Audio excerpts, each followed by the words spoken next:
back in 2021, Tati Westbrook announced that she was shutting down her beauty line. She said it was a combination of both the pandemic and a lawsuit that surrounded her Halo Beauty vitamins. In 2020, Tati was sued by her former business partner and co-founder of Halo Beauty. He accused Tati and her husband of fraud, negligence, and breach of fiduciary duty in their roles as owners of Halo Beauty. And just recently, she gave an update on everything because this lawsuit is something that she has had to deal with for years now. Her former business partner has sued her 4 times now in different states, and she's now speaking out about what it's been like for her in a new video on her channel titled, "I'm Sick of It." Now, it's been kind of a long while since we talked about Tati, and it's been years since we talked about the original lawsuit from her former business partner. So I'm gonna read the summary of the lawsuit that he filed against her and her husband in 2020. It read, "This is a lawsuit caused by the defendant's greed. Tati Westbrook, one of the first and one of the most successful YouTube beauty influencers in history, together with her new husband, James Westbrook, planned a nutritional supplement business split 50-50 with Mr. Westbrook's old friend and colleague.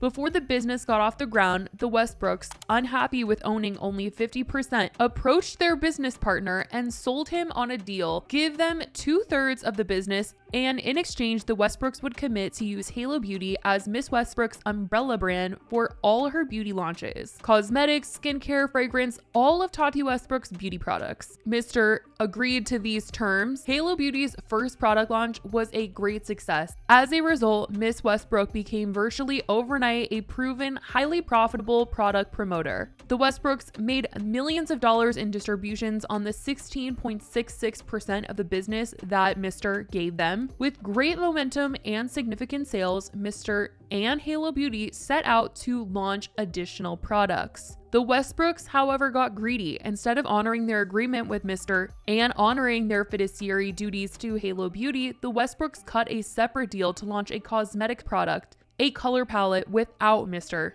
and Halo Beauty. Future launches in makeup, cosmetics, accessories, and fragrance were also planned separately and without Mr. or Halo Beauty participating. As a result, Mr.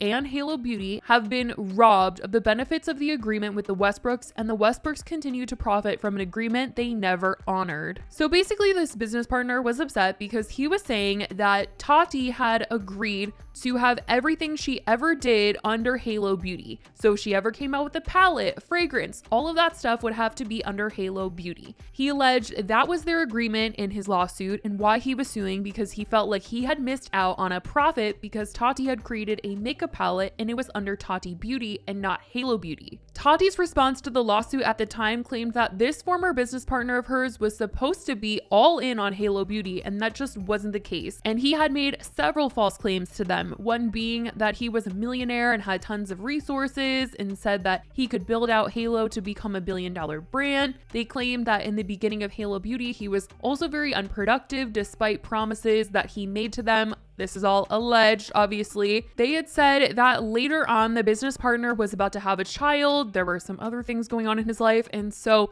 Tati's husband was going to be taking over some of his tasks. And that is apparently the real reason why they decided to split the revenue to where each of them would be getting 1/3 of the profit instead of how it had been, where he was getting 50% and Tati and her husband were splitting the other percentage. Tati claimed that they never discussed her exclusively doing business under Halo, with her statement in her response reading, "The resolutions do not give any indication that Halo Beauty was intended to be Miss Westbrook's exclusive channel for all things beauty." And apparently in their agreement, it just said that they would not go and start another pharmaceutical company outside of Halo Beauty. She claims Mr. Blank knew about the launch of Tati Beauty in advance and he did not object. They claim that at the time when Tati Beauty was about to launch, he was worried about her time commitments, but that was all. So that's basically a little recap into the original lawsuit that was from 2020. But now Tati, like I said, has sat down to talk about how it's been going because she does not want to have this holding her back.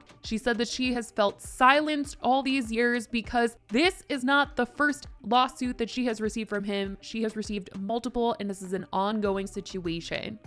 Because I have now, in the past 3 years, I have been sued by the same person in 4 states. I have not gone online and cried about it and complained about it or talked much about it at all. I've just wanted to be strong, move through it.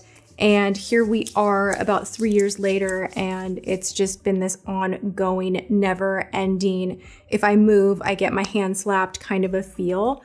And that's, it is what it is. It is happening. She said she hasn't talked about this because of how easy it is for someone to sue you, and it's just been super crazy for her. I mean, to have been sued in 4 states now is insane. And she says that she doesn't want to fight with anyone, and it's really heartbreaking. She says that it's taken a toll on her. She likes to be the strong person about things, but this has really been stressful and it has affected her. She said that in the beginning, when this all started and a lot of people were covering it, people had said things like, why didn't you guys settle? And she wanted to talk a little bit about why that didn't end up happening. We were having problems getting along. There was some tension. People were not getting along. And I had a desire to just keep the company moving forward and grow the company, and everyone would still have ownership and be paid. But clearly, we could not all work together. And there's more detail on that as far as why I felt that way so intensely, but that's for another time. So there was talk of how can we make this work? And then we got served with the complaint, which had so much in it that was just oh my gosh, what? So sideswiped. I had no idea anything like this could ever happen. It was really one of the biggest punches to the gut that I have ever experienced in my life. So it all sounded like a total blindside to her, and the lawsuit was also filed in California, and none of them or their employees lived in California. And because it was COVID, this just added so much more to the situation. And because this was during COVID, the hearing date to see if the case would move forward or not was a year-long wait. So I just kind of had to sit on my hands and be oh my gosh, everybody's speculating about everything. I can't comment on this. I have to just deal with it, with everything hanging out there and wait. And so we did. So the original case got dismissed, and then she goes on to detail the other times she proceeded to get sued by the same person. Then I came back to YouTube and got sued for defamation in Washington over, I still don't know what, because I don't feel like that video was defamatory.